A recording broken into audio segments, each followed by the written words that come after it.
ಮತದಾರರಿಗೆ ಆಮಿಷ ಒಡ್ಡಿದ ಆರೋಪದ ಕೇಸ್ನಲ್ಲಿ ಡಿಕೆಶಿಗೆ ರಿಲೀಫ್ ಸಿಕ್ಕಿದೆ. ಮತದಾರರಿಗೆ ಆಮಿಷ ಒಡ್ಡಿದ್ರು ಅನ್ನುವಂಥ ಆರೋಪ, ಅದಕ್ಕೆ ಸಂಬಂಧಪಟ್ಟ ಹಾಗೆ ಇದ್ದ ಪ್ರಕರಣದಲ್ಲಿ ಡಿಕೆಶಿಗೆ ರಿಲೀಫ್ ಸಿಕ್ಕಿದೆ. ಯಾವುದೇ ಬಲವಂತದ ಕ್ರಮ ಕೈಗೊಳ್ಳದಂತೆ ಹೈಕೋರ್ಟ್ ಸೂಚನೆ ಕೊಟ್ಟಿದೆ. ಚುನಾವಣೆ ಭಾಷಣವನ್ನ ಆಮಿಷ ಅಂತ ಆರೋಪಿಸಲಾಗಿದೆ. ಡಿಕೆ ಶಿವಕುಮಾರ್ ಪರ ಹಿರಿಯ ವಕೀಲ ಉದಯ್ ಹೊಳ್ಳ ಈ ರೀತಿ ವಾದ ಮಂಡಿಸಿದ್ದಾರೆ. ಚುನಾವಣೆಯ ಭಾಷಣ ಅದನ್ನ ಆಮಿಷ ಅಂತ ಹೇಳಿ ರೂಪಿಸಿದ್ದಾರೆ.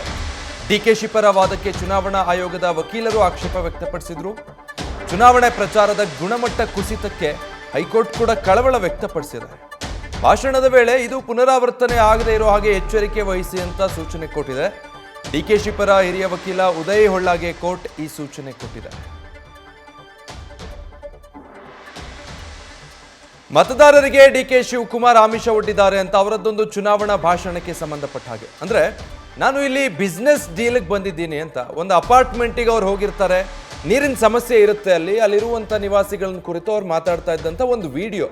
ಅದರಲ್ಲಿ ಅವ್ರು ಹೇಳೋದು, ನಾನು ಇಲ್ಲಿ ಒಂದು ಡೀಲಿಗೆ ಬಂದಿದ್ದೀನಿ, ನಿಮಗೆ ಹೆಚ್ಚು ಕಾವೇರಿ ನೀರು ಬೇಕು ಅಂತ ಕೇಳಿದ್ದೀರಾ, ನಿಮ್ಗೆ ಅಪಾರ್ಟ್ಮೆಂಟ್ ಪಕ್ಕದ CA ಸೈಟ್ ಬೇಕು ಅಂತ ಕೇಳಿದ್ದೀರಾ, ಬಿಸ್ನೆಸ್ ಡೀಲ್ ಮಾಡೋಣ ಅಂತ ಡೀಟೇಲ್ಸ್ ಕೊಡ್ತಾರೆ ವಿಷ್ಣು ಪ್ರಸಾದ್. ಅದು ಚುನಾವಣಾ ಪ್ರಚಾರದ ಭಾಷಣ ಅಂತಾದರೆ ಕೋರ್ಟ್ ಯಾವ ನಿಲುವಿಗೆ ಬಂದಿದೆ ಮತ್ತೆ ಏನು ಸೂಚನೆ ಕೊಟ್ಟಿದೆ ಈ ಪ್ರಕರಣಕ್ಕೆ ಸಂಬಂಧಪಟ್ಟ ಹಾಗೆ? ಖಂಡಿತ ವಿಜಯ್, ಯಾಕಂತಂದ್ರೆ ಈ ರೀತಿ ಸ್ಟೇಟ್ಮೆಂಟ್ ಮಾಡುವಂತಹ ಸಂದರ್ಭದಲ್ಲಿ ಅದರಲ್ಲೂ ಪ್ರಮುಖವಾಗಿ ಚುನಾವಣೆ ಭಾಷಣಕ್ಕೆ ಹೋದಂತಹ ಸಂದರ್ಭದಲ್ಲಿ ಕೊಡುವಂತಹ ಹೇಳಿಕೆಗಳೇನಿದೆ ಅದು ಪ್ರತಿಯೊಂದು ಹೇಳಿಕೆಯೂ ಕೂಡ ತುಂಬಾನೇ ಮುಖ್ಯವಾಗುತ್ತೆ. ಮತ್ತೆ ಅದನ್ನ ಪ್ರತಿವಾದಿಗಳಿರ್ಬೋದು ಮತ್ತೆ ಪ್ರತಿಸ್ಪರ್ಧಿ ಅದನ್ನ ಯಾವ ರೀತಿ ದೂರಿನಲ್ಲಿ ಉಲ್ಲೇಖ ಮಾಡ್ತಾರೆ ಅನ್ನೋದು ಒಂದ್ ಕಡೆ ಆದ್ರೆ, ಜೊತೆಗೆ ಎಲೆಕ್ಷನ್ ಅಧಿಕಾರಿಗಳೇನಿದ್ದಾರೆ ಅವರು ಯಾವ ರೀತಿ ಇದನ್ನ ಗಮನಿಸ್ತಾರೆ ಅನ್ನೋದ್ರ ಮೇಲೆ ಇಂಪಾರ್ಟೆಂಟ್ ಆಗುತ್ತೆ. ಇನ್ನ ಈ ಒಂದು ಪ್ರಕರಣದಲ್ಲಿ ನೋಡೋದಾದ್ರೆ ಡಿಕೆ ಶಿವಕುಮಾರ್ ಅವರ ವಿರುದ್ಧ ಕೇಸ್ ದಾಖಲಿಸುವಂತಹ ಕೆಲಸವನ್ನ ಚುನಾವಣಾ ಆಯೋಗ ಮಾಡಿತ್ತು. ಮತ್ತೆ ಚುನಾವಣಾ ಆಯೋಗಕ್ಕೆ ಸಂಬಂಧಪಟ್ಟಂತೆ ಇವತ್ತು ಡಿಕೆ ಶಿವಕುಮಾರ್ ಅವರ ಪರ ವಕೀಲರು ಅದಕ್ಕೆ ಪ್ರತಿವಾದವನ್ನು ಮಂಡಿಸುವಂತ ಕೆಲಸವನ್ನು ಮಾಡಿದ್ರು. ಇಲ್ಲಿ ಡಿಕೆ ಶಿವಕುಮಾರ್ ವಾದಕ್ಕೆ ವಾದ ಮಾಡುವಂತ ಸಂದರ್ಭದಲ್ಲಿ ಮತದಾರರಿಗೆ ಡಿಕೆ ಶಿವಕುಮಾರ್ ಅವರು ಆಮಿಷ ಒಡ್ಡಿದ್ದಾರೆ. ನಾನು ಇಲ್ಲಿ ಒಂದು ಬಿಸ್ನೆಸ್ಗೋಸ್ಕರ ಬಂದಿದ್ದೇನೆ, ನಿಮಗೆ ಹೆಚ್ಚು ಕಾವೇರಿ ನೀರು ಬೇಕು ಅಂತಂದ್ರೆ ನೀವು ನನಗೆ ವೋಟ್ ಹಾಕ್ಬೇಕು, 2-3 ತಿಂಗಳಲ್ಲಿ ನಿಮ್ಗೆ ಹಸ್ತಾಂತರ ಮಾಡ್ತೀನಿ ಅಂತ ಹೇಳಿ ಕಳೆದ ವಿಧಾನಸಭಾ ಚುನಾವಣೆ ಸಂದರ್ಭದಲ್ಲಿ ಹೇಳಿರುವಂತದ್ದು. ಇನ್ನ ಇದಕ್ಕೆ ಸಂಬಂಧಪಟ್ಟಂತೆ ಚುನಾವಣಾ ಆಯೋಗ ಸ್ಪಷ್ಟವಾಗಿ ಉಲ್ಲೇಖ ಮಾಡೋದೇನಂತಂದ್ರೆ, ಇವರು ವೋಟ್ ಕೇಳುವಂತಹ ಸಂದರ್ಭದಲ್ಲಿ ಕಾವೇರಿ ನೀರು ಕೊಡ್ತೀವಿ ಅನ್ನೋ ಒಂದು ಕಾರಣವನ್ನು ಇಟ್ಕೊಂಡು ಕಾವೇರಿ ನೀರು ಬೇಕಾದ್ರೆ ನಮಗೆ ವೋಟ್ ಹಾಕಿ ಅಂತ ಹೇಳಿ ಈ ರೀತಿ ಆಮಿಷ ಒಡ್ಡುವಂತಹ ಕೆಲಸವನ್ನು ಮಾಡಿ ಓಟನ್ನು ಪಡೆದಿದ್ದಾರೆ ಅನ್ನೋ ಒಂದು ಆರೋಪವನ್ನು ಮಾಡಿದ್ರು. ಅದಕ್ಕೆ ಉದಯ್ ಹೊಳ್ಳ ಅವರು ಕೂಡ ಇವತ್ತು ಆಕ್ಷೇಪಣೆ ಸಲ್ಲಿಸಿ ಪ್ರತಿವಾದವನ್ನು ಮಂಡಿಸುವಂತಹ ಕೆಲಸವನ್ನು ಮಾಡಿದ್ರು.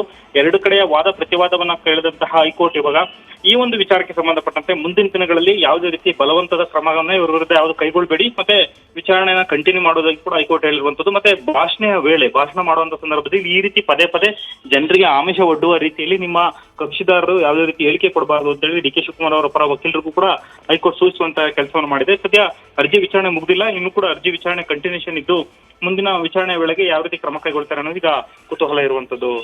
Vijay, thank you Vishnu Prasad.